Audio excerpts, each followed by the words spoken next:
दोस्तों नमस्कार। दोस्तों आप विज्ञ होंगे कि कोरोना महामारी के बाद कैसे लोगों का ध्यान स्वास्थ्य की तरफ और इम्यूनिटी बढ़ाने की तरफ गया। आजकल वर्तमान में आप देख रहे होंगे डेंगू। तो जैसे हमारी इम्यूनिटी मजबूत होगी तो रोग प्रतिरोधक हमारी क्षमताएं बढ़ेगी। और खाद्य एवं कृषि संगठन FAO की रिपोर्ट के अनुसार माने तो देश की 14.5% जो है जनसंख्या में इसमें कुपोषित है, जिसमें अधिकांश प्रभाव जो है छोटे बच्चों में, महिलाओं में एवं धात्री माता बहनों में है। तो ये जो कुपोषण है कैलोरी की कमी, प्रोटीन हंगर और सूक्ष्म पोषक तत्वों की कमी से है। तो आज हम बात करेंगे सूक्ष्म पोषक तत्वों की कमी, इसको हम कैसे अपने स्तर से इसको कम कर सकते हैं। इसी में आज हम बात करेंगे दोस्तों न्यूट्री गार्डन यानी कि पोषण वाटिका के संबंध में। पोषण वाटिका जो है घर के नज़दीक जो हमारी खाली भूमि है उसमें अपनी आवश्यकता के अनुसार सब्जी उगाना, पोषण युक्त सब्जी को उगाना जैविक रूप में, तो ये न्यूट्री गार्डन कहलाता है। न्यूट्री गार्डन का जो मुख्य उद्देश्य है जैविक सब्जियों को उगाना, रसायन का कम से कम प्रयोग करना और मृदा की सेहत को स्वस्थ रखना। मृदा अगर पोषण युक्त पोषक तत्वों से भरी होगी तो पोषण हमें उसमें अच्छा मिलेगा। तो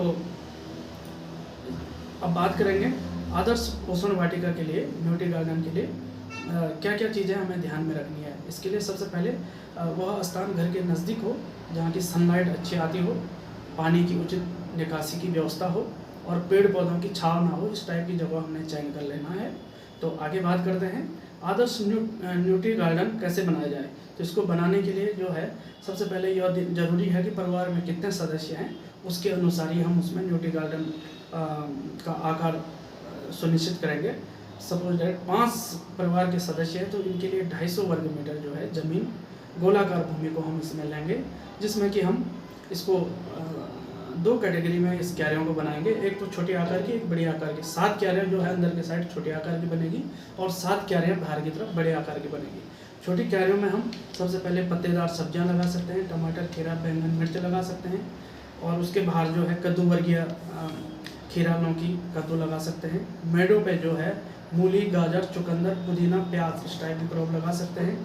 और उसके बाहर से हम यूरोपियन सब्जियां, ब्रोकली, लेट्यूस, कैबिज लगा सकते हैं।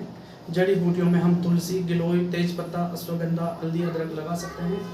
और फलों की बात करें तो फल भी बहुत ज़रूरी है।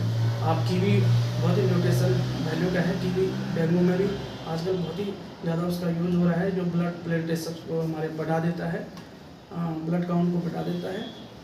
और नींबू में हम नींबू 12 लगा सकते हैं। आम, केला, अमरूद, लीची इस टाइप के फल भी हम जो ड्राइव वैरायटी हैं उनको हम लगा सकते हैं।